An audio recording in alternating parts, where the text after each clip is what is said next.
All right, so Cooper Road Mini isn't always fun and games. This is a 2008 Saturn Outlook, like the GMC Acadia, Buick Rendezvous, others. Nightmarish, transverse V6, all-wheel drive.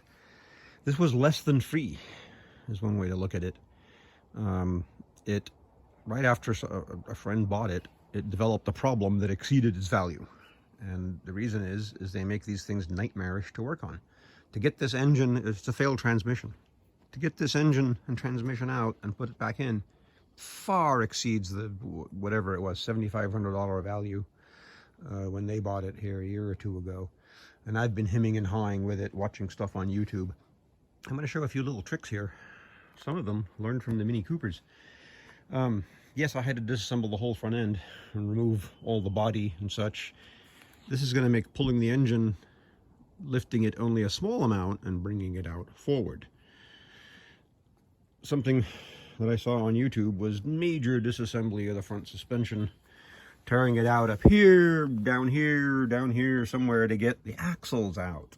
Now, when the Minis, the classic Minis, we're talking the old Mini Coopers, when they went to the CV axles in the mid-1970s, you were able to lift the engine up and create the space to pop them out. And so I thought, I'm not going to disassemble. I could have done this without taking the front wheels off, but they're in the way, so they're out of the way now.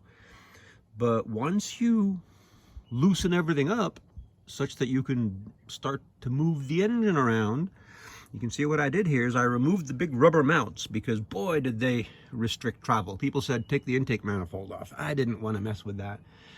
And so I lifted it up enough to take the big giant rubber motor mounts out. You can see them sitting over there on the bench with all the other bits.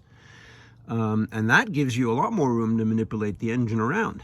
So now I could lower it a bit, sneak it forward in the car a bit, and create the room to gently, I know these tools look vicious, but when you've got places to pry, and these are really nice. In the Mini, this is a seal surface here, so you got to be really careful. You can see how I removed this.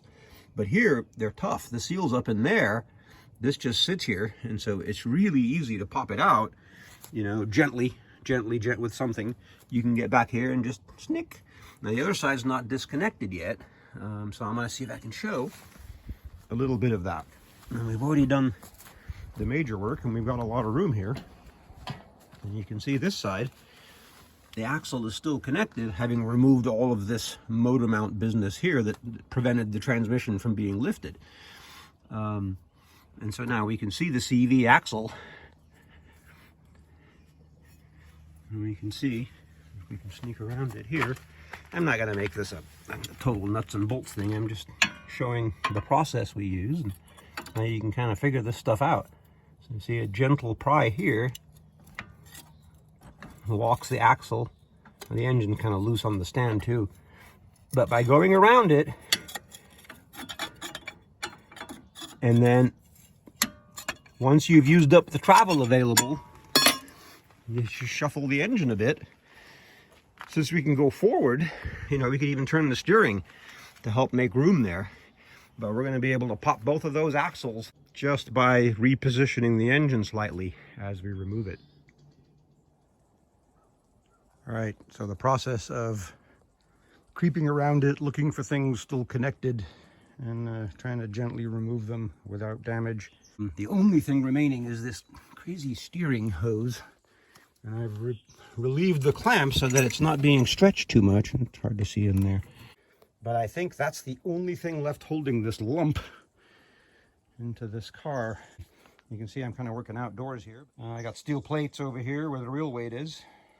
And half a sheet of plywood over here on the main legs. That gives me enough range to move it back, set it onto a pallet on the legs, and be able to deal with, well, taking the transmission off.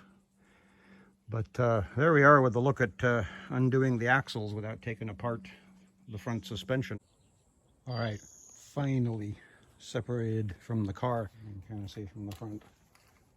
Axles are sitting there. You can see how you can regulate the distance between. If you turn the engine diagonally like that, that distance is enough to separate them. Combination of up, down, forward, backward, sideways a little bit.